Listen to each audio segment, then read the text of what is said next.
Welcome back to Dark Horror Stories.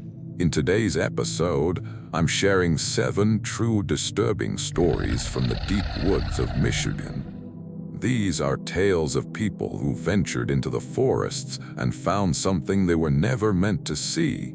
Make sure to hit that like and subscribe button and let me know where you're watching from in the comments. Story 1.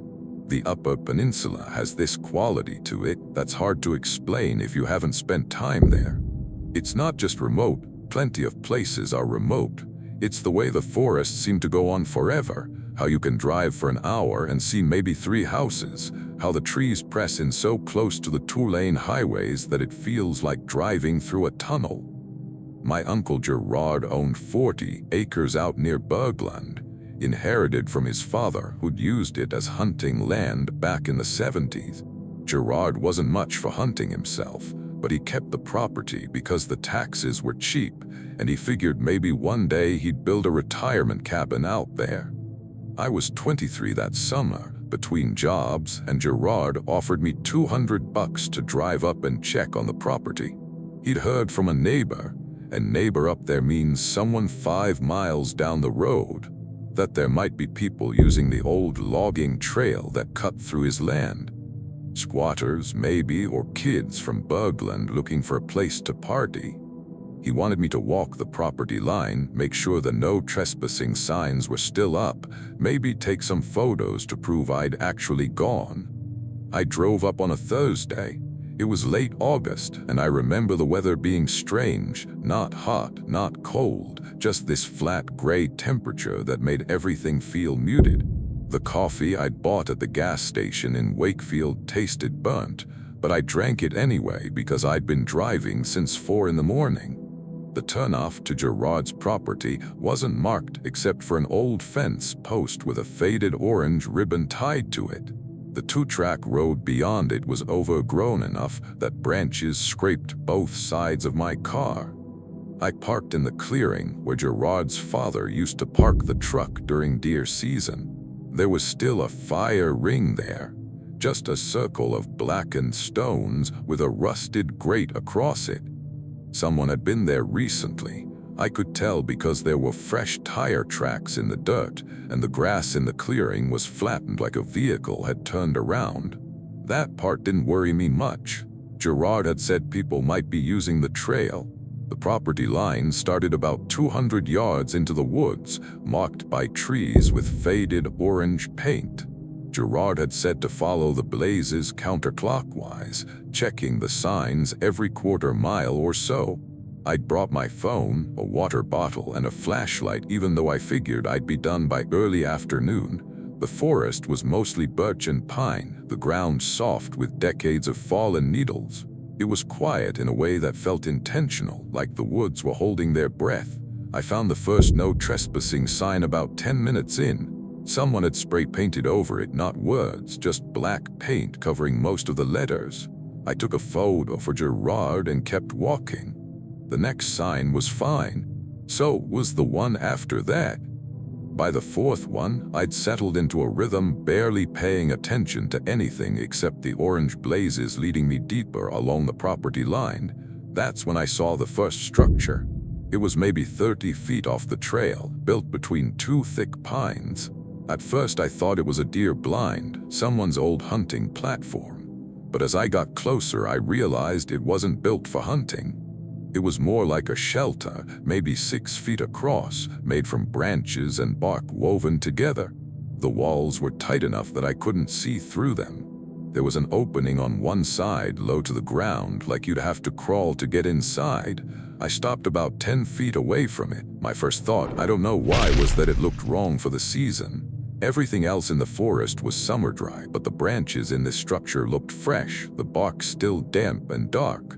I told myself maybe someone had built it recently. A kid's fort, maybe. Except it didn't feel like a kid's fort. The opening was too small, and the whole thing had this deliberate quality to it, like whoever built it knew exactly what they were doing.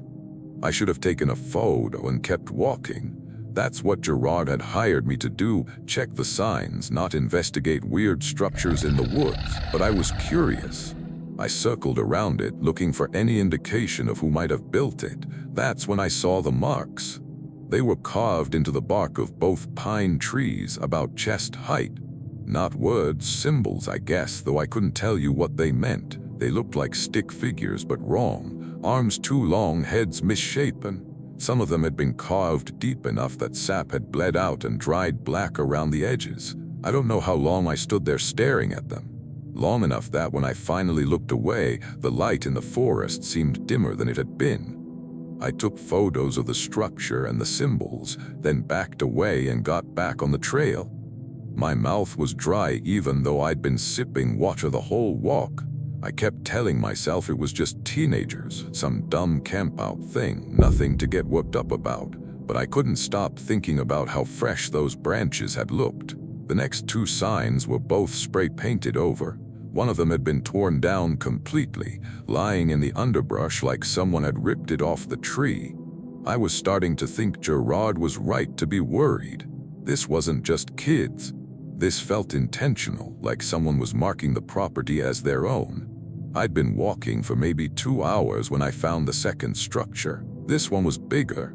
It was built in a small clearing about 20 feet off the trail, tucked between a cluster of birch trees. The walls were the same, woven branches and bark, but this one had a roof and the opening was higher, almost like a doorway. I could see inside from where I stood on the trail. It was dark in there, but I could make out shapes. Objects arranged on the ground. Every instinct I had told me to turn around, but I was already walking toward it, my feet crunching over dead leaves.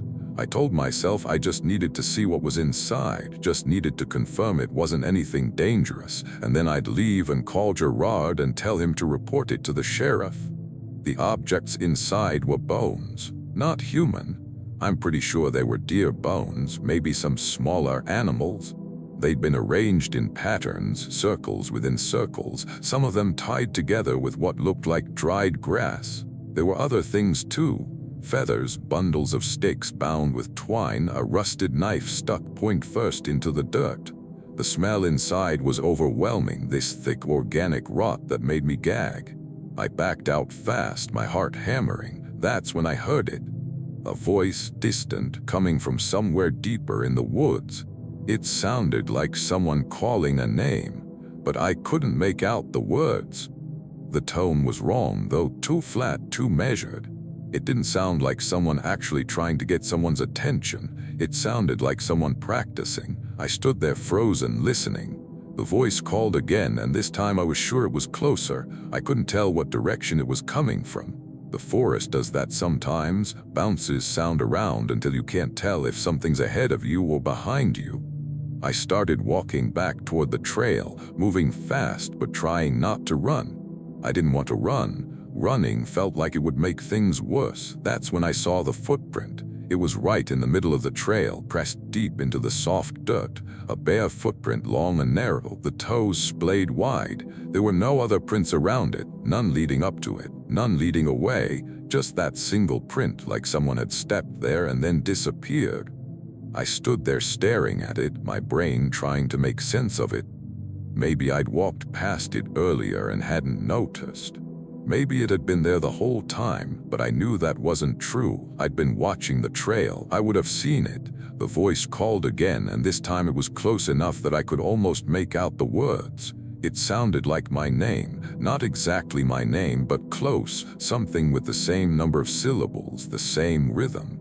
I didn't wait to hear it again. I turned and ran. I don't remember much about the run back, except the sound of my own breathing and the branches whipping past my face. I kept expecting to hear footsteps behind me, but there was nothing. Just that voice, always the same distance away, calling that almost name over and over. I reached my car and fumbled with the keys, my hands shaking so bad I dropped them twice. The engine turned over on the first try, and I reversed out of that clearing faster than I should have, branches scraping the paint. I didn't look in the rearview mirror until I was back on the paved road, and even then I kept checking it every few seconds, waiting to see something following me.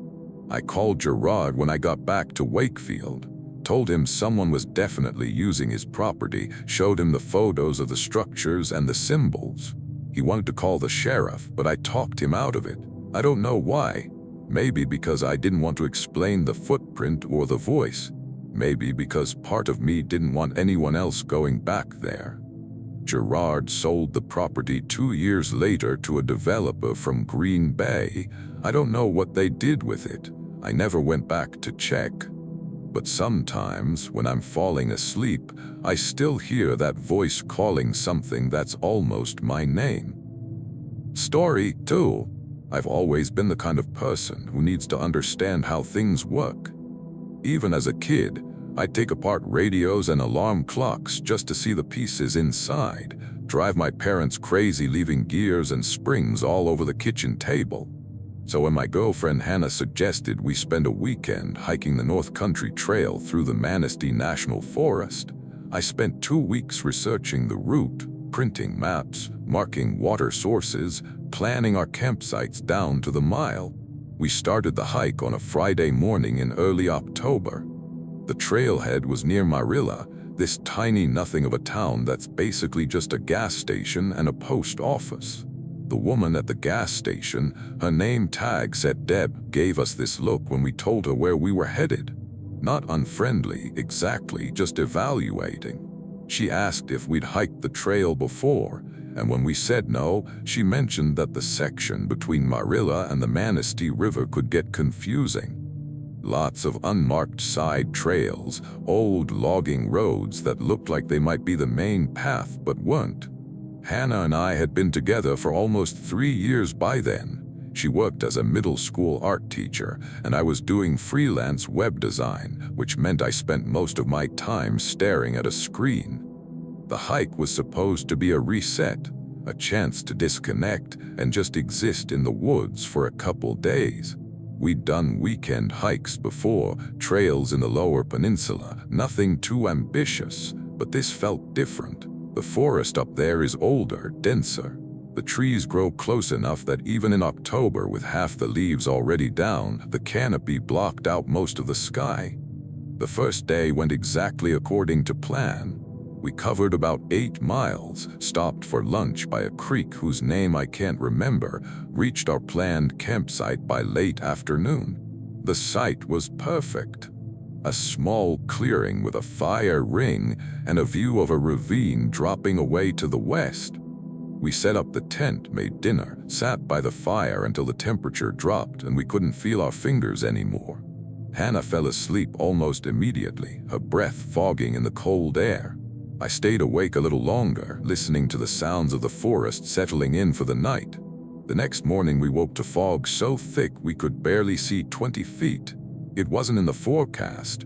I checked 3 different weather services, but weather in the forest does its own thing, follows its own logic. We ate breakfast and packed up camp, figuring the fog would burn off by mid-morning. According to my map, we had about 6 miles to the next campsite, most of it following the ridgeline above the Manistee River. The fog didn't lift. If anything, it got thicker. We'd been hiking for maybe an hour when we came to a fork in the trail. I stopped and pulled out my map, trying to orient myself. According to the map, there shouldn't have been a fork here. The trail was supposed to run straight along the ridge for another 2 miles before branching. But there it was, clear as anything, 2 paths diverging into the fog. The left path had the North Country Trail marker, that blue rectangle with the white stripe. The right path didn't have any marker, but it looked more worn, like more people used it. I stood there studying both paths, trying to reconcile what I was seeing with what the map showed. Hannah came up beside me and asked which way we were going. I pointed left, toward the marked trail, but I felt uncertain in a way I wasn't used to feeling. We took the left path. Within 10 minutes, I knew something was wrong. The trail started descending when it should have stayed level, and the trees on either side were younger than they should have been, mostly saplings and undergrowth instead of the mature hardwoods the map indicated. I stopped again, looked at my compass, looked at my map. We were heading northwest. We should have been heading northeast. Hannah didn't seem worried yet. She suggested we turn back, retrace our steps to the fork, take the other path. That seemed reasonable. We'd only gone maybe half a mile. Turning back would cost us 20 minutes, no big deal. Except when we turned around, the trail behind us looked different. I don't mean it looked different in a vague way. I mean the trees were in different positions. There was a fallen log across the path that definitely hadn't been there when we walked past the first time. It was huge, at least 3 feet in diameter, moss-covered like it had been lying there for years. And the trail itself looked older, more overgrown, like nobody had walked it in months. I stopped and stared at that log. Hannah asked what was wrong. I told her I didn't remember the log being there. She looked at me like I was being paranoid, said maybe we just hadn't noticed it. But I notice things. That's who I am. I would have noticed a 3-foot diameter log blocking the trail. We climbed over it and kept walking. The fog pressed in closer, damp and cold, muffling all sound except our footsteps. I kept checking my compass, but the needle seemed sluggish, swinging slowly like it couldn't decide which way was north. 10 minutes passed, then 20, then 30. We should have reached the fork by then. We should have been able to see the trail marker. Instead, we came to a clearing we'd never seen before. It was perfectly circular, maybe 30 feet across, the ground bare dirt with nothing growing on it.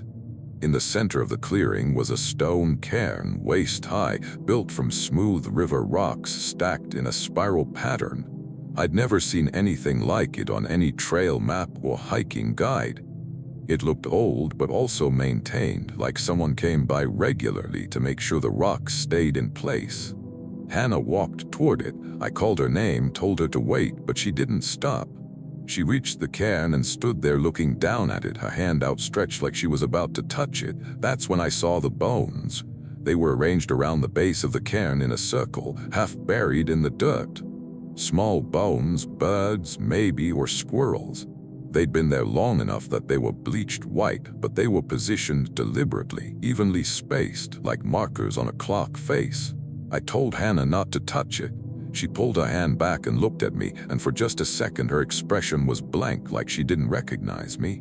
Then she blinked and she was herself again, asking me what the cairn was for. I said I didn't know, but we needed to leave. We circled around the clearing and found what looked like a trail leading east. It wasn't marked, but it was the only option. The fog was so thick by then that we couldn't see more than a few feet in any direction. I kept the compass in my hand, checking it every 30 seconds, but the needle just spun slowly in circles. That's when we started hearing the footsteps. They were behind us, matching our pace exactly. When we walked, they walked. When we stopped, they stopped. I turned around twice, saw nothing but fog and trees. Hannah asked if I heard it too. I said yes. She asked what we should do. I didn't have an answer. We walked faster. The footsteps walked faster. We started jogging, branches whipping against our arms and faces, and the footsteps jogged too, staying exactly the same distance behind us. I could hear breathing now, low and rhythmic, almost mechanical. The trail opened suddenly into another clearing, and I skidded to a stop so fast Hannah crashed into me. We were back at the cairn. The exact same cairn, the same circle of bones, the same bare dirt, except now there were footprints in the dirt, our footprints coming into the clearing from the west. But there were other prints too, leading in from the north. Bare footprints, long and narrow, the toes digging deep into the dirt. They circled the cairn 3 times and then led away to the south. Hannah grabbed my arm. She was shaking. She asked me how we were back here. I told her I didn't know. I pulled out my phone, thinking maybe I could get a signal, call for help, but the screen was dead even though I'd charged it fully that morning. Hannah's phone was dead too. The footsteps were still behind us, but closer now. I could hear them clearly, the soft impact of feet on dirt, the sound of breathing that wasn't quite human, too steady, too measured, and then I heard something else. A voice, faint, coming from the direction of the footsteps. It was my voice, not similar to my voice. An exact voice saying Hannah's name, over and over, calm and patient, like I was trying to get her attention. Hannah heard it too. She looked at me, her face pale, and whispered that we needed to run. We ran, not on any trail, we just crashed through the underbrush, branches tearing at our clothes, roots catching our feet. I didn't know which direction we were going, and I didn't care. Behind us, my voice kept calling Hannah's name, and beneath it, I could hear those footsteps, faster now, closing the distance. I don't know how long we ran. It felt like hours, but was probably only minutes. The fog started to thin, and suddenly we broke through onto a dirt road, a real road with tire tracks and gravel. Hannah collapsed against me, sobbing. I stood there gulping air, listening for the footsteps. They'd stopped. We followed the road east until we hit pavement, then followed the pavement south until we found a house. The couple who lived there, I never got their names, let us use their phone to call for a ride. They didn't ask what happened and we didn't tell them. We just sat on their porch drinking water and waiting for Hannah's brother to come pick us up. We never found our campsite from the first night, never recovered our tent or our gear. Hannah's brother drove us back to the trailhead the next day to get our car, and I swear to God the trail didn't look the same. The markers were in different places. The parking lot was smaller. Even the gas station where we'd talked to Deb looked different, though I couldn't tell you exactly how. Hannah and I broke up 2 months later, not because of the hike exactly, but it changed something between us. She started having nightmares about the cairn, about hearing my voice calling her from the fog. I stopped being able to plan things the way I used to. All that need to understand, to map everything out, it just evaporated. Sometimes I still hear my own voice calling her name in dreams. And I've never been able to look at a compass without remembering the way the needle spun in slow circles, pointing nowhere at all.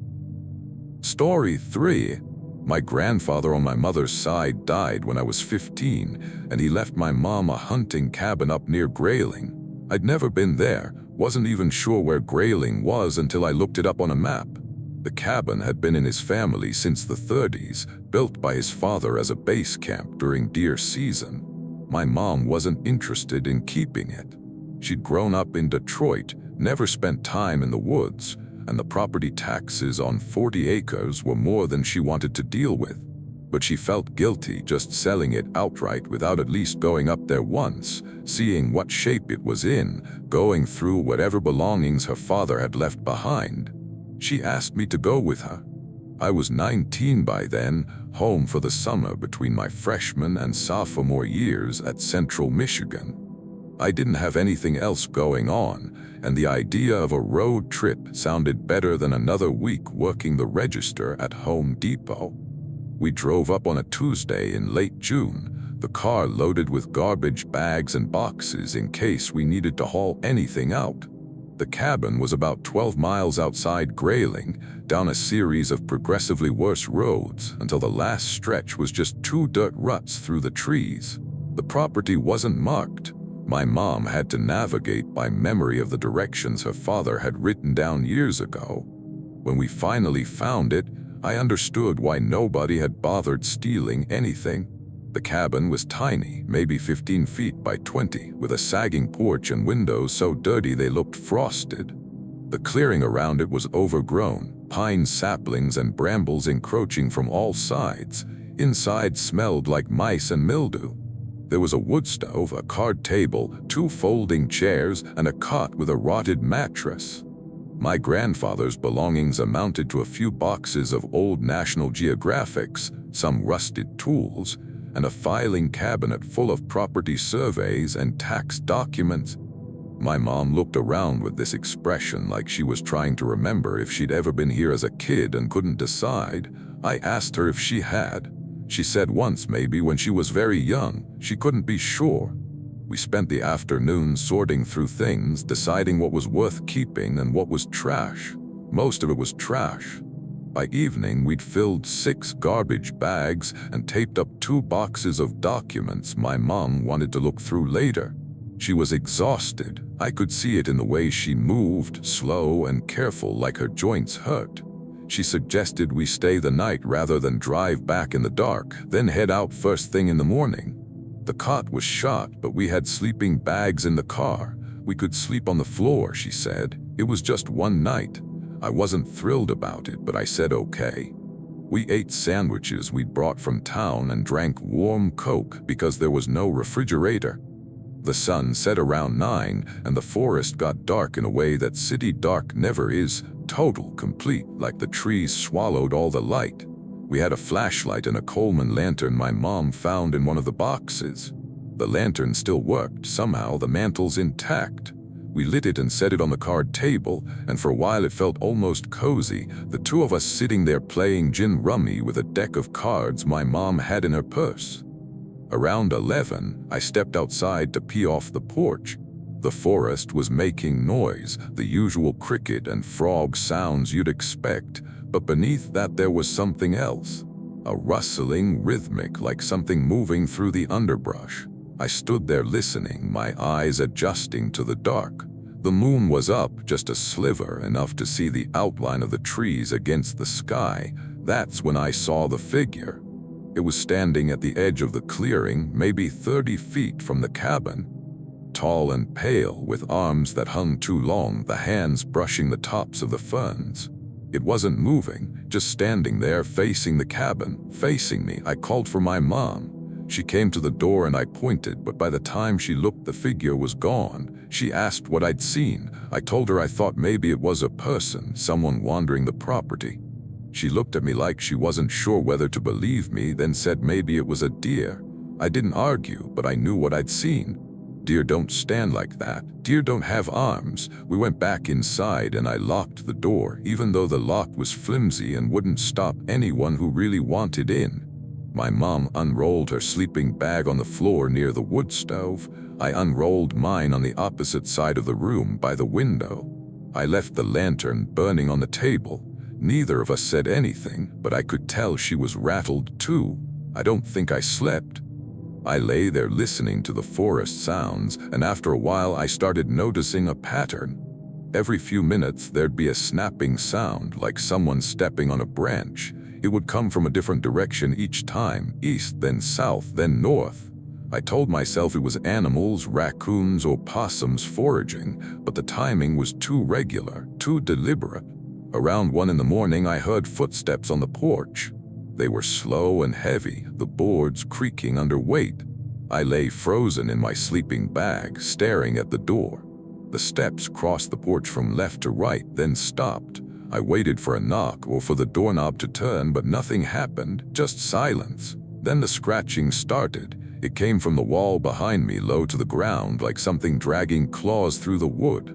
Slow, measured strokes up and down. I rolled over to look at the wall, but of course I couldn't see through it. The scratching continued for maybe 30 seconds, then stopped. Then it started again, this time on the opposite wall near where my mom was sleeping. She sat up. I could see her silhouette against the lantern light. She whispered my name, asked if I heard it. I said yes. The scratching moved to the third wall, then the fourth, circling the cabin. When it reached the wall with the door, it stopped. Something tapped on the window, not hard, just a soft tap like knuckles on glass. 3 taps evenly spaced, then silence, then 3 more taps on the next window. It was moving around the cabin, tapping on each window in turn. My mom stood up, grabbed the flashlight and shone it at the nearest window. The light reflected off the dirty glass, but I could see something beyond it, a pale shape pressed close, moving away as soon as the light hit it. The tapping stopped. My mom kept the flashlight trained on the window, her hand shaking. I got out of my sleeping bag and picked up the fire poker from beside the wood stove.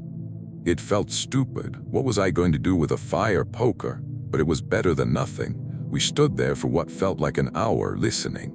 The forest had gone silent. No crickets, no frogs, nothing. Just the sound of our breathing and the hiss of the lantern. Then we heard the voice. It came from outside, somewhere beyond the clearing. A woman's voice calling my mother's name. Not shouting, just calling, calm and clear, like someone trying to get her attention. My mom's face went white. She whispered that it sounded like her mother, my grandmother, who'd been dead for 7 years. The voice called again, closer now. I could hear it moving through the trees, circling the cabin. It called my mom's name over and over, patient and measured, never rising or falling in pitch. And then it said something else. It said, "Come outside, I need to show you something." My mom took a step toward the door. I grabbed her arm and pulled her back. She looked at me like she wasn't sure who I was, and for a second I thought she was going to fight me. But then she blinked and shook her head, and I could see her come back to herself. The voice kept calling, but it was moving away now, back toward the tree line. We listened to it fade into the distance until we couldn't hear it anymore. The forest sounds came back slowly, first the crickets, then the frogs, then the rustling of night animals in the underbrush. We didn't try to sleep after that. We sat at the card table with the lantern between us and waited for sunrise. My mom didn't say anything, and neither did I. There was nothing to say that would make sense of what we'd heard. When dawn finally came, gray light filtering through the dirty windows, we packed up without speaking. I carried the boxes and garbage bags to the car while my mom locked the cabin door. As I was loading the last bag, I saw something on the porch. Scratches. Long, deep scratches in the wood, clustered around the door and windows. They looked fresh, the wood pale where it had been gouged. I called my mom over. She stared at them for a long time, then said we should go. We drove back to Grayling in silence. My mom put the property up for sale the following week. It took almost 2 years to find a buyer. Apparently the location was too remote for most people. I don't know if she ever told the buyer about that night. I never asked. I think about it sometimes, especially when I'm falling asleep. I think about that voice, how perfectly it mimicked my grandmother, how it knew my mother's name, how patient it sounded, like it had all the time in the world. And I think about the scratches on the porch and how some of them were on the inside of the door. Story 4. I took a job with the Michigan Department of Natural Resources the summer I turned 28. It was temporary work, part of a project to survey old-growth forest sections in the Ottawa National Forest, and it paid better than the landscaping jobs I'd been bouncing between since graduating. The work wasn't complicated. Walk designated sections of forest, document tree species and approximate ages, mark any dead or diseased trees for removal, take soil samples at predetermined GPS coordinates. They gave me a laminated map, a tablet with the survey software, and a satellite phone in case of emergencies. My supervisor was a woman named Rita Perkins who'd been with the DNR for something like 20 years. She had this way of talking that made everything sound routine, like she'd seen it all and nothing surprised her anymore. When she dropped me off at the trailhead for my first section, a 12-square-mile area near the Wisconsin border, she mentioned that the previous surveyor had quit after only 3 days. She said it like it was a joke, laughing as she told me the guy had cited personal reasons in his resignation email. I asked what kind of personal reasons. She shrugged and said some people just weren't cut out for solo work in the woods. The section was remote even by Upper Peninsula standards.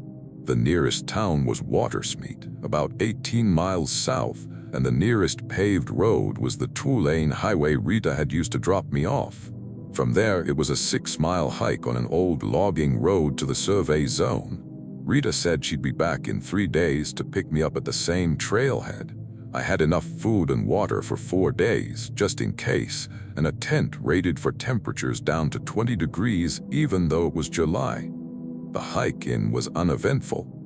The logging road was overgrown but passable, and the forest on either side was exactly what I'd expected. Dense mixed hardwood and pine, the canopy thick enough to keep the undergrowth sparse. I reached the survey zone around 2 in the afternoon and set up camp in a small clearing marked on my map as a historic logging site. There were still remnants of the old operation. A rusted saw blade, half buried in the dirt, rotted stumps cut flat with handsaws, a pile of cables gone orange with rust. I spent the rest of the day doing preliminary reconnaissance, walking the perimeter of the survey zone and getting a feel for the terrain. The tablet's GPS worked perfectly, and the satellite phone showed 3 bars, which was better than I'd expected. I marked a few notable trees. A massive white pine that had to be at least 200 years old, a cluster of birches with unusual bark patterns, and took some baseline photos. That night I ate freeze-dried beef stroganoff and read a paperback thriller by headlamp until I couldn't keep my eyes open. The forest was loud with normal night sounds, owls, something that might have been a fox, wind moving through the upper branches. I fell asleep feeling pretty good about the job. 3 days alone in the woods with nobody to bother me. It seemed almost too easy. I woke up around 3 in the morning needing to piss. I unzipped the tent and stepped outside, and that's when I noticed the silence. All the night sounds had stopped. No owls, no wind, nothing. Just complete stillness, like the forest was waiting for something. I stood there listening, my hand on the tent zipper. The moon was bright enough that I could see the clearing pretty well, the pile of cables, the rusted saw blade, the tree line about 30 feet away, and I could see the trees. They were closer than they'd been when I went to sleep. I know how that sounds. Trees don't move. But I'm telling you, the tree line was closer. When I'd set up camp, there'd been at least 30 feet of clear space between my tent and the nearest tree. Now it looked like maybe 20 feet. I told myself I was misremembering, that maybe I'd set up the tent in a different spot than I thought, but I could still see the fire ring I'd made, the rocks arranged in a circle where I'd planned to build a fire the next night. The tent was in the same place. The trees were closer. I finished pissing and went back inside the tent. I lay there staring at the nylon ceiling, listening to the silence. After maybe 10 minutes, the night sounds started up again. First one owl, then another, then the rustling of small animals in the underbrush. I told myself I'd been half asleep, seeing things wrong. I closed my eyes and eventually drifted off. In the morning, the trees were back where they'd been. I measured it with the laser rangefinder I'd brought for estimating tree heights. Exactly 32 feet from the tent to the nearest tree. I stood there looking at the measurements, trying to make sense of what I'd seen in the middle of the night. Finally, I decided I must have been more disoriented than I'd thought. You wake up at 3 in the morning, things look different. Easy to misjudge distances in the dark. I spent the day working the survey, documenting trees and taking soil samples. The work was meditative, repetitive in a good way. I fell into a rhythm, moving from GPS point to GPS point, entering data into the tablet. Around midday, I came across something that wasn't on my map, a depression in the ground, maybe 10 feet across and 3 feet deep, perfectly circular. The bottom was covered in dead leaves and pine needles, but when I kicked them aside, I found smooth stone underneath. Not bedrock, individual stones fitted together like a floor. I took photos and marked the location on my tablet, making a note to ask Rita about it. It looked man-made, but that didn't make sense. The survey zone was supposed to be old-growth forest, untouched except for some logging in the 20s. I circled the depression, looking for any indication of what it might have been. That's when I found the opening. It was on the north side of the depression, hidden under a tangle of roots and fallen branches. An opening in the stone floor, maybe 2 feet across, dropping down into darkness. I couldn't see how deep it went. I pulled out my headlamp and shone it down into the hole. The beam reached maybe 15 feet and then just stopped, absorbed by the dark. I picked up a rock and dropped it in, counting the seconds until I heard it hit bottom. I never heard it hit bottom. I stood there for a long time, staring at that hole. Every instinct I had said to walk away, forget I'd seen it, finish the survey and go home, but I needed to document it. That was my job. So I took photos from multiple angles, made detailed notes about the location and dimensions, even dropped a weighted line down to try to measure the depth. The line ran out at 100 feet with no bottom in sight. I marked the location as a significant geological feature and moved on. But for the rest of the day, I couldn't stop thinking about it. About the way my headlamp beam had just disappeared into the dark. About the sound of that rock falling and never hitting anything. That night I built a fire in the ring I'd made, more for comfort than warmth. I heated up chicken and rice and ate it watching the flames, the forest dark and silent beyond the ring of firelight. I kept my headlamp on even though the fire gave enough light to see by. Something about the darkness beyond the clearing felt heavier than it should have, more present. Around 10, I let the fire burn down and retreated to the tent. I read for a while, then turned off the headlamp and tried to sleep. I was almost there, hovering in that space between awake and dreaming, when I heard it. Footsteps. Not animal footsteps, human footsteps walking slowly through the clearing. I lay frozen, listening. They moved past the tent, circling around it. I could hear dead leaves crunching under weight, the soft scuff of feet against dirt. They made a complete circle and then stopped. I waited for something else, a voice, a knock on the tent, anything. But there was just silence. I grabbed my headlamp and the hunting knife I'd brought for emergencies, unzipped the tent and looked outside. Nothing. The clearing was empty. The fire was completely dead, not even embers glowing, and the trees were closer again, not by much, maybe 5 feet closer than they'd been at sunset, but they definitely moved. I could see the fire ring, see where I'd arranged the rocks, and I could see that the tree line was encroaching on the clearing from all sides. I climbed out of the tent with my headlamp and knife and walked to the nearest tree. It was a white pine, maybe 60 feet tall, the trunk at least 2 feet in diameter. I touched the bark. It felt real solid. I looked at the ground around its base. There was no sign of disturbance, no indication the tree had been moved. The roots were grown into the soil like they'd been there for decades, but I knew what I was seeing. The trees were moving. Slowly, while I wasn't watching, they were closing in on the clearing. I went back to the tent and sat there with the headlamp on and the knife in my lap, listening to the forest.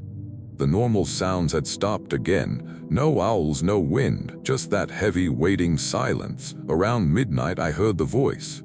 It came from the direction of the depression, faint and distant. A man's voice calling for help. It sounded weak, desperate, like someone injured. My first instinct was to grab my first aid kit and go help, but something stopped me. Maybe the memory of the hole, the way my light had disappeared into it, maybe the way the trees had moved. I stayed in the tent listening. The voice called again, louder this time, closer. It was saying a name, calling someone, asking them to come help. The name was Paul. I don't know anyone named Paul. The voice kept calling, moving around the clearing. It would call from the north, then a few minutes later from the east, then from the south. Like whoever it was circling the tent, trying to get me to come outside. I gripped the knife and stayed perfectly still. After maybe an hour, the voice stopped. The silence stretched out, thick and suffocating, and then I heard something else. Something moving through the underbrush, slow and heavy. It came from multiple directions at once, converging on the clearing. I could hear branches breaking, leaves rustling, the sound of weight pressing down on soft earth. Something tapped on the tent. Just once, a light tap against the nylon right next to where I was sitting. I jerked away, the knife raised, my heart hammering. The tapping moved to the other side of the tent, then to the back. It circled around, tapping every few feet, methodical and patient. I thought about using the satellite phone to call Rita, tell her to come get me early, but what would I say? That trees were moving and something was tapping on my tent. She'd think I'd lost my mind, and maybe I had. Maybe I was hallucinating from stress or bad water or some gas leaking up from that hole in the ground. The tapping stopped.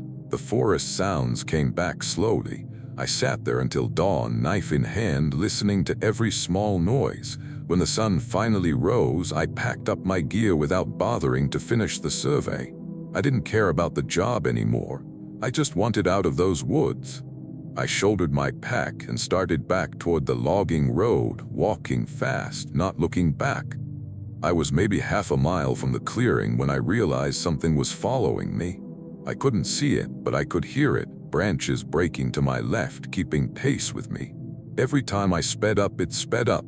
Every time I slowed down, it slowed down. I thought about running, but I was already hiking as fast as I could with a 40-pound pack. Running would just exhaust me. So I kept walking, hour after hour, listening to that thing paralleling me through the trees. I never saw it clearly.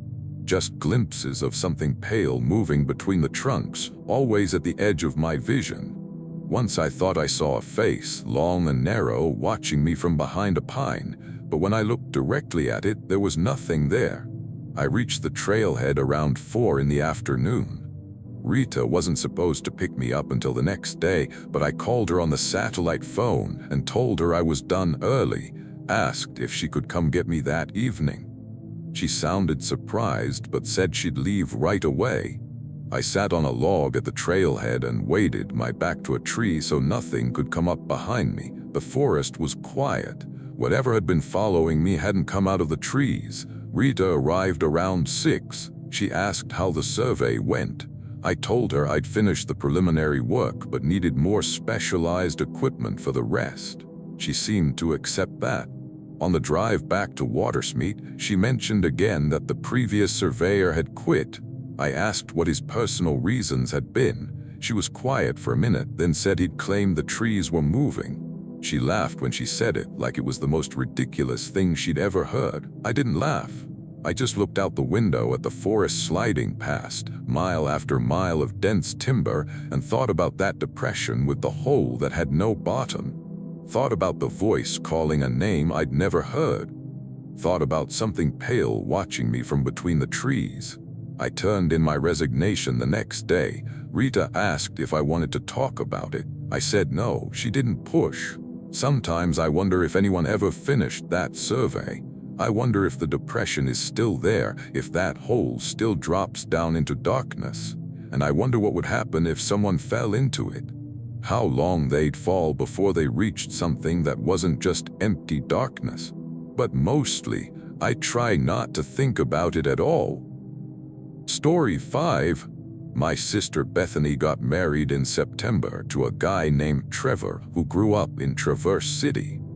The wedding was at his parents' property, this beautiful piece of land right on Lake Michigan with a big house and a barn they'd converted into an event space. I flew in from Denver 2 days early to help with setup, and that's when Trevor's brother Marcus suggested we go camping before things got too hectic. Marcus was 26, a year younger than me, and he had this easy confidence that made people want to follow his lead.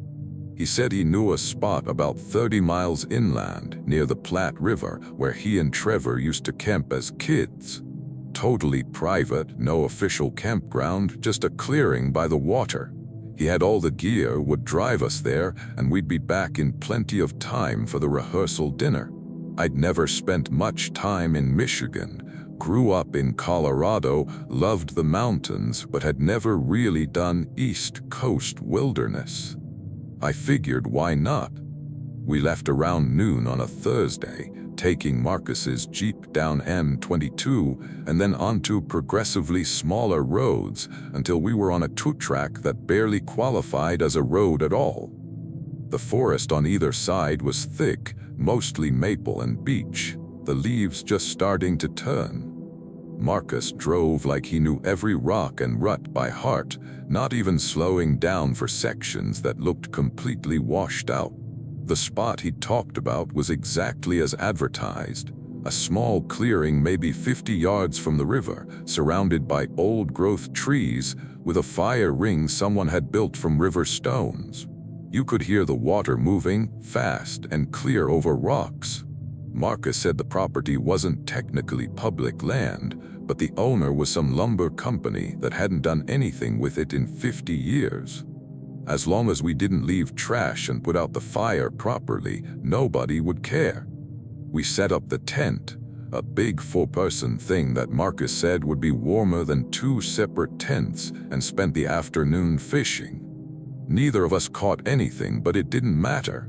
The weather was perfect, low 70s with a breeze that kept the bugs down, and Marcus had brought good whiskey. We drank it straight from the bottle and talked about nothing important, the way you do when you're outdoors and there's no schedule to keep. As the sun started setting, Marcus built a fire and we cooked brats on sticks, eating them with our hands because we'd forgotten plates. He told stories about growing up in Traverse City, about the summers he and Trevor had spent exploring the forest. He mentioned offhand that this clearing used to be part of a larger property his great-grandfather had owned, back before the lumber company bought everything up. There'd been a house here once, or maybe a hunting lodge. He wasn't clear on the details. His dad had told him about it, said the structure had burned down in the 40s and nobody ever rebuilt. I asked if there were any remains, like a foundation or chimney. Marcus said he'd never looked. We'd always camped here when he was a kid, but he'd never thought to explore. Now that I'd mentioned it, maybe we should check in the morning, see if we could find anything. We stayed up late, feeding the fire and working through the whiskey. Around midnight, Marcus said he was going to crash. I told him I'd stay up a while longer, let the fire burn down. He nodded and stumbled into the tent, and within 5 minutes I could hear him snoring. I sat there watching the flames, feeling that particular kind of contentment you get from being warm and a little drunk in the middle of nowhere. The forest was making its usual night sounds, insects, the occasional rustle of small animals, the constant background rush of the river. And then I heard something else. Singing. Faint, distant, coming from somewhere upriver. A woman's voice, high and clear, singing something I almost recognized but couldn't quite place. It sounded like a lullaby or maybe a hymn, the kind of melody that feels old, traditional, passed down through generations. I stood up and walked to the edge of the clearing, listening. The singing continued, never getting closer or farther away, just a constant soft thread of sound woven through the forest night. I thought about waking Marcus, but he was dead asleep and I wasn't even sure what I'd tell him. Someone else was camping nearby maybe, some woman singing to her kids, except there were no other cars. We'd driven the only access road and Marcus had pointed out that the 2-track dead-ended at this clearing. Anyone else camping would have had to hike in from miles away. The singing stopped. The forest went quiet, not silent, but quieter than it had been. I stood there for a few more minutes, then shook off the unease and went to bed. Marcus was still snoring. I crawled into my sleeping bag and lay there listening to the river and the insects and eventually nothing at all. I woke to Marcus shaking my shoulder. It was still dark, the tent lit only by the faint glow of coals from the fire outside. Marcus was sitting up, his face pale even in the dim light. He whispered that something was outside the tent. I listened. At first I heard nothing. Then I heard footsteps, slow, deliberate, circling the tent. They stopped at the door and I saw the silhouette of someone standing there, backlit by the dying fire. A woman's silhouette, tall and thin, with long hair hanging past her shoulders. Marcus called out, asking if anyone was there. No response. The silhouette didn't move. We sat there staring at it, neither of us sure what to do. Finally, I grabbed my flashlight and unzipped the tent. The clearing was empty. The fire had burned down to almost nothing, just a few orange embers. There was nobody there. Marcus climbed out beside me and shone his flashlight around the clearing, into the trees. Nothing. We walked the perimeter, checking for any sign of someone camping nearby. No tents, no gear, no footprints except our own. Marcus said maybe it had been an animal, a bear or a deer, and the firelight had made it look human. I didn't argue, but I knew what I'd seen. That silhouette had been a person, and now whoever it was had vanished without a sound. We went back to the tent, but neither of us slept. We lay there listening to the forest, waiting for dawn. Around 4 in the morning, the singing started again. This time it was closer, maybe 100 yards upriver. The same woman's voice, the same melody. Marcus heard it too. I could tell by the way he went rigid in his sleeping bag. He whispered that we should check it out. I told him that was a terrible idea. He said someone might need help, might be lost or injured. Against my better judgment, I agreed. We got dressed, grabbed our flashlights, and followed the sound upriver. The forest along the riverbank was dense, the underbrush thick enough that we had to push through it in places. The singing led us upstream for maybe 10 minutes before it stopped. We stood there on the riverbank, shining our lights around.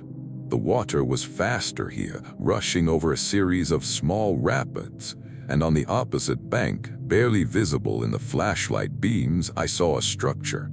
It was mostly collapsed, just a few walls still standing, charred, black, and overgrown with vines. The foundation was stone, and I could see the remains of a chimney rising from the ruins like a broken tooth. This had to be the house Marcus had mentioned, the one that burned down. Marcus waded into the river. The water only came up to his knees, the current strong but manageable. I followed, and we crossed to the other bank. Up close, the ruins were more extensive than they'd looked from across the river. The stone foundation outlined a structure maybe 30 by 40 feet, with what looked like smaller rooms branching off from a main hall. We walked through it carefully, shining our lights into corners, stepping over fallen beams and chunks of stone. That's when we found the door. It was set into the ground like a cellar door, almost completely hidden under collapsed timbers. Marcus pulled the timbers aside, and we saw the door clearly. Old wood, metal hinges rusted but intact. There was a handle, a simple iron ring. Marcus reached for it. I told him not to. I don't know why, just instinct, a feeling in my gut that we should leave it alone. But he pulled on the ring anyway, and the door lifted with surprising ease. Below it was a staircase, stone steps leading down into darkness. Our flashlight showed maybe 10 steps before the beam faded into black. The air coming up from below was cold and smelled like wet earth and something else. Something organic and wrong. The singing started again, and this time it was coming from below. Marcus looked at me. I shook my head. No fucking way was I going down there. He seemed to agree. We backed away from the door, leaving it open, and hurried back across the river. We didn't talk the rest of the night. We sat by the revived fire and waited for sunrise, both of us jumping at every sound. When dawn finally came, gray and cold, we packed up the tent without discussion and loaded the jeep. As Marcus started the engine, I looked back across the river toward the ruins. The cellar door was closed. We left it open. I was absolutely certain. We backed away and left it standing open. But now it was closed, the timbers stacked over it like we'd never moved them. Marcus saw it too. I could tell by the way his hands tightened on the steering wheel. He put the jeep in gear and drove us out of there fast, bouncing over ruts and rocks, not speaking until we were back on pavement. He asked if I was going to tell anyone. I said no. He nodded and said good, because his family didn't need that kind of story getting attached to their land, even if they didn't technically own it anymore. We made it back in time for the rehearsal dinner. The wedding was beautiful. Marcus gave a great best man speech, funny and heartfelt, and nobody would have guessed that 2 nights earlier we'd heard singing coming from a cellar beneath a burned house. I flew back to Denver the day after the wedding and tried to put it out of my mind. But sometimes, usually when I'm falling asleep, I hear that singing, the same melody, high and clear, weaving through my dreams, and I think about that cellar door standing open in the darkness, about the stairs leading down into cold earth, about what might have been down there, singing in the dark, and I wonder what would have happened if we'd gone down those stairs. Story 6. I started working for Midwest Wildlife Management in April of 2019, right out of college. They hired me as a field technician, which meant I did whatever the senior biologists didn't want to do: trap surveys, population counts, habitat assessments. The pay was decent and the work kept me outside, which was all I really cared about. Most of the jobs were day trips, driving out to survey sites around the state, but occasionally they'd send me on overnight projects. In October, my supervisor Denise assigned me a 3-day project near Newberry, up in the eastern Upper Peninsula. A private landowner had reported seeing an unusual number of coyotes on his property, and he was worried about them going after his livestock. My job was to set up camera traps, document any coyote activity, and assess whether intervention was needed. Denise said the property owner, a guy named Ray Hutchins, wasn't particularly friendly, but he'd agreed to let us access his land. She gave me his phone number and GPS coordinates for the property entrance. I drove up on a Monday, arriving at the property around noon. It was remote even by UP standards, the kind of place where your phone loses signal 5 miles before you reach the turnoff. Ray's property was marked by a metal gate with a chain and padlock, but Denise had said he'd leave it unlocked for me. Sure enough, the chain hung loose, and I drove through onto a dirt road that wound through dense pine forest. The house was about a mile in, a small ranch-style structure with peeling paint and a roof that looked like it hadn't been replaced in decades. Ray came out before I'd even parked, a tall man in his 60s with a gray beard and suspicious eyes. He asked to see my ID and the paperwork from the wildlife management office. Once he'd verified I was legitimate, he relaxed slightly and pointed toward the back of his property. He said the coyotes were concentrated in the northeast section, near an area the locals called the Deadfall, a stretch of forest where a massive windstorm had knocked down hundreds of trees in the 90s. The trees had never been cleared, just left to rot where they fell, creating this maze of logs and standing dead timber. Ray said he'd heard coyotes howling out there at night, more than he'd ever heard before, and a few weeks earlier he'd found one of his goats killed and dragged to the edge of the deadfall.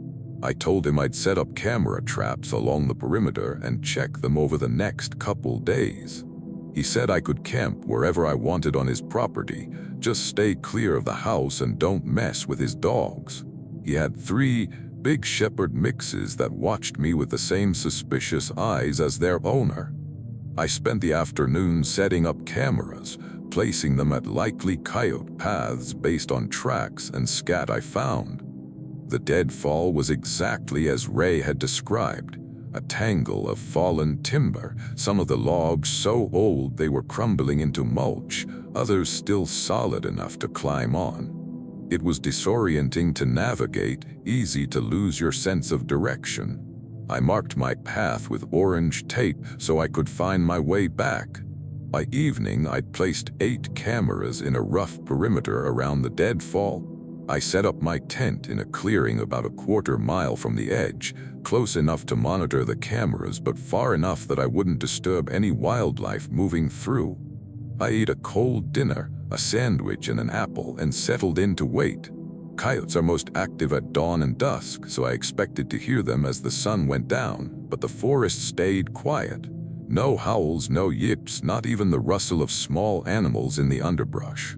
Just silence, heavy and unnatural. Around 9, I heard the dogs. Ray's dogs, barking frantically from the direction of the house. The barking went on for maybe 5 minutes, high-pitched and panicked, and then it stopped abruptly. Not gradually, just stopped, all 3 dogs at once, like someone had flipped a switch.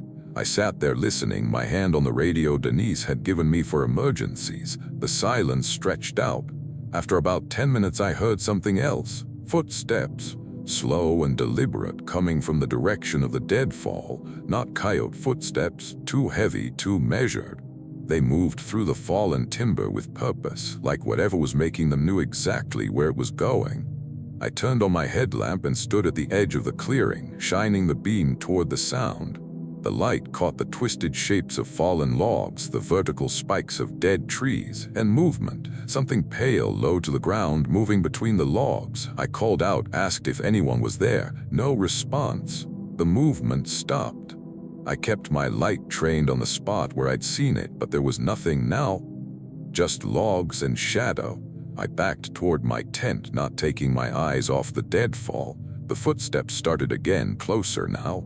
I could hear them clearly, bipedal, steady, moving through the timber without hesitation, and then I saw it. It came out from behind a standing snag about 30 feet away, moving on all 4s but wrong. The proportions were wrong. The limbs were too long, the joints bending at angles that didn't match any animal I knew. And the skin was pale, almost white, stretched tight over bones. It stopped at the edge of my headlamp beam and looked at me. I don't know how else to describe it. It didn't have eyes, not that I could see, but I knew it was looking at me, evaluating. I stood frozen, the headlamp shaking in my hand. It tilted its head, the movement too smooth, too fluid. And then it opened its mouth. The sound that came out was a coyote's howl, perfect in every detail. But it came from that pale thing's mouth, and I could see that the mouth was too wide, the jaw unhinging like a snake's. The howl was answered. From the deadfall, from multiple directions, came more howls, dozens of them overlapping, creating this chorus that made my teeth ache. And I realized they weren't coyotes. They were things like the one in front of me, mimicking coyotes, calling to each other. I grabbed my pack and ran. I didn't head back toward Ray's house. That would mean going past the deadfall. Instead, I ran west, toward where I thought the property line was, my headlamp bouncing wildly.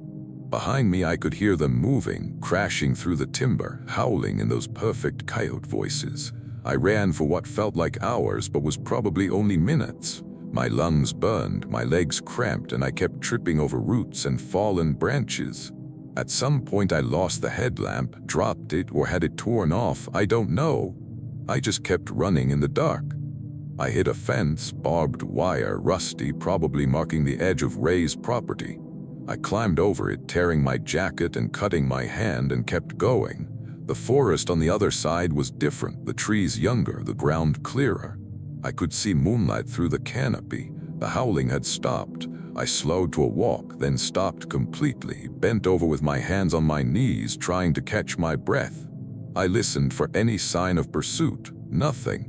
Just normal forest sounds, wind, insects, an owl somewhere in the distance.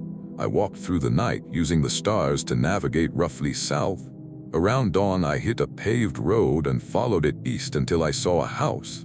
The couple who lived there, their name was Hoffman, I think, let me use their phone to call Denise. I told her there'd been an incident, that I needed to be picked up, that the project was over. She asked what kind of incident. I said I'd explain when she got there. Denise arrived around noon. She brought a sheriff's deputy with her, a guy named Carson who asked me a lot of questions I couldn't answer. What had I seen exactly? How many of them were there? Did I get any photos or video? I didn't have photos, I didn't have video, I didn't even have my gear. It was all back at my campsite, if the campsite still existed. Deputy Carson drove back to Ray's property with me to retrieve my equipment. Ray met us at the gate, and he looked different. Older, grayer, like he'd aged 10 years overnight. He said his dogs were gone, all 3 of them just gone, no blood, no tracks, nothing. My tent was still standing untouched. My pack was where I'd left it. The only thing missing was my headlamp. I collected the camera traps, all 8 of them, and we left. Back at the office, I went through the camera footage. 7 of the cameras showed nothing unusual. Just trees, shadows, a couple of deer passing through. The 8th camera, the one I'd placed closest to the deadfall, had captured something.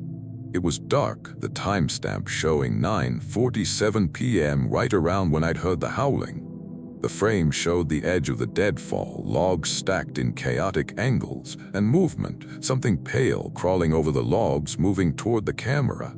It got close enough that I could see details, the elongated limbs, the smooth, pale skin, the too wide mouth hanging open. And then the camera went dark. Not gradually, just cut to black, like something had covered the lens or destroyed the camera, except the camera was undamaged when I retrieved it. Denise watched the footage and didn't say anything for a long time. Finally, she asked if I wanted to file a formal report. I said no. She nodded and said she'd mark the project as inconclusive due to equipment failure. I quit Midwest Wildlife Management 2 weeks later. Told them I was going back to school, needed to focus on my master's. That was a lie. The truth was I couldn't do the job anymore. Couldn't go into the woods alone, couldn't set up cameras in remote areas, couldn't shake the feeling that something pale and wrong was watching from the shadows. Ray sold his property the following year. I heard through a friend who still worked for the wildlife office that the new owners bulldozed the deadfall, cleared the whole area, and planted new trees. I don't know if that helped. I don't know if it was even the right thing to do. But I think about those things in the deadfall sometimes. About the way they moved, the way they howled in perfect coyote voices.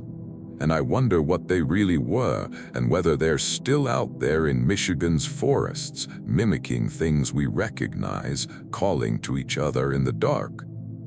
Story 7. When I was 17, my best friend Connor's parents bought a cabin near Houghton Lake as an investment property.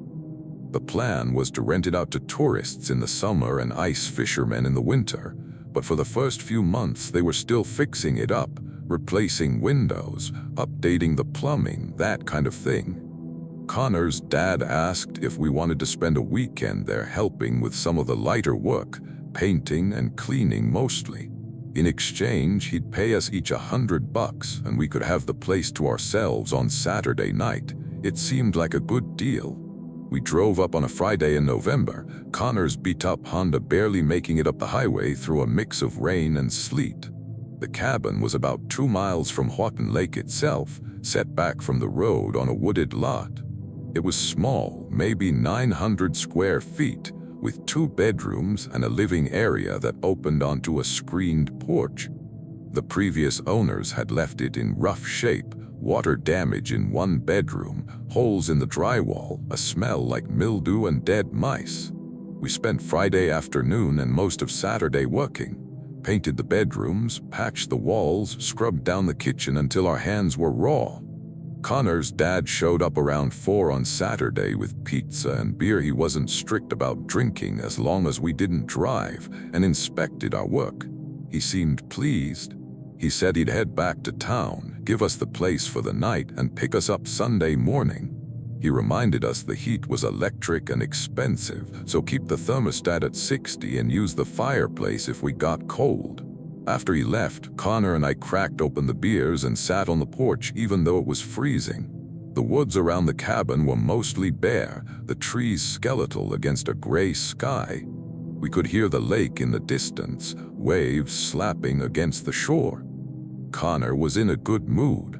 He'd just gotten accepted to Michigan State and was talking about moving to Lansing, getting away from our hometown. I was happy for him, but also aware that this was one of the last times we'd have liked this, just the 2 of us hanging out without responsibilities. We built a fire in the fireplace as it got dark, more for atmosphere than warmth. Connor found an old radio in one of the cabinets and managed to get a classic rock station to come in through the static. We finished the 6-pack and talked about nothing important, the kind of conversation you forget as soon as it's over. Around 9, Connor said he was going to grab more wood from the shed out back. He was gone longer than he should have been. I was about to go check on him when he came back in, his arms empty, his face pale. He said there was something in the shed. I asked what he meant. He said he didn't know exactly. He'd opened the shed door and seen something move in the back corner, something big that shouldn't have been there. He'd backed out and closed the door without getting a good look. I figured it was a raccoon or maybe a stray dog. We grabbed a flashlight and went out together. The shed was maybe 50 feet from the cabin, a small wooden structure with a slanted roof. Connor was right. When we opened the door and shone the flashlight inside, something moved. It was a person, or it looked like a person. They were crouched in the back corner behind a stack of old firewood, their face turned away from the light. They were wearing what looked like a coat, dark and tattered. Connor called out, asked if they were okay. No response. I asked if they needed help, if they were hurt. Still nothing. We stood there for a minute, the flashlight beam trained on the figure. They didn't move, didn't acknowledge us at all. Connor whispered that maybe they were homeless, looking for shelter. That made sense. It was cold out and the shed would be better than sleeping in the woods. He suggested we leave them alone, maybe bring them some food and a blanket. I agreed. We backed out and closed the shed door.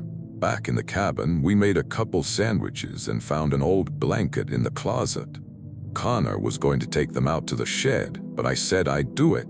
I don't know why, maybe I felt like I'd be less threatening than both of us showing up. I walked back to the shed and knocked on the door before opening it, called out that I was leaving food and a blanket, that we didn't mean any harm. I set the items just inside the door and backed away. The figure was still in the corner, but they'd shifted position. They were facing me now, though I couldn't see their face in the shadows, and they were taller than before. Not standing, still crouched, but somehow taller, like they'd unfolded. I closed the door and walked quickly back to the cabin. Connor asked how it went. I said fine, but I couldn't shake the image of that figure getting taller without standing up. We tried to distract ourselves with the radio and the fire, but neither of us was relaxed anymore. Around 11, Connor said he needed to use the bathroom. The cabin's bathroom was tiny, barely big enough to turn around in. He was in there for maybe 2 minutes when he called my name, his voice tight. I went to the bathroom door. He said there was someone outside the window. I looked. The bathroom had one small window, frosted glass high up on the wall. I couldn't see anything through it. Connor insisted someone had been looking in, that he'd seen a shadow blocking the light from the porch. I told him it was probably just a tree branch, but I checked the porch anyway, shining the flashlight around. Nothing. We both went back to the living room, and that's when we heard it. Footsteps on the porch. Slow, deliberate, moving from one end to the other. Connor and I froze. The porch was screened, not glassed in, which meant we could hear everything clearly. The footsteps stopped right outside the door. Connor whispered that maybe it was the person from the shed coming to thank us, but something about the footsteps felt wrong, too heavy, too methodical. I got up and went to the door, my hand on the knob. Through the screen I could see a shape, tall and dark, standing just outside. I called out, asked what they wanted. No response. The shape didn't move. I turned on the porch light and the shape was gone. Just empty porch, the screen door swaying slightly like something had brushed against it. We locked the door and moved away from it. Connor was breathing fast, his hands shaking. I suggested we call his dad, ask him to come back, but Connor's phone was dead. We'd been using it for music all day and he hadn't charged it. Mine had maybe 5% battery and no signal. The footsteps started again, this time circling the cabin. We could hear them on the gravel outside, moving around to the side, then to the back. They stopped at each window, pausing like whatever was out there was looking in. But every time we shone the flashlight at a window, there was nothing there. Around midnight, the knocking started. 3 slow knocks on the front door, evenly spaced. Then silence. Then 3 more knocks on the side window, then the back door.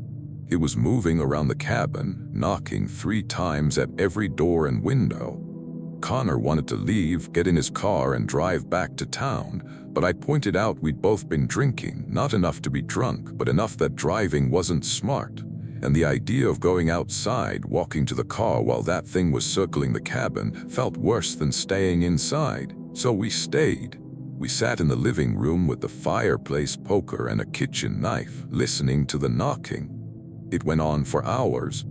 At some point I noticed the pattern. The knocking would make a complete circuit of the cabin, then pause for exactly 5 minutes, then start again. It was methodical, ritualistic almost.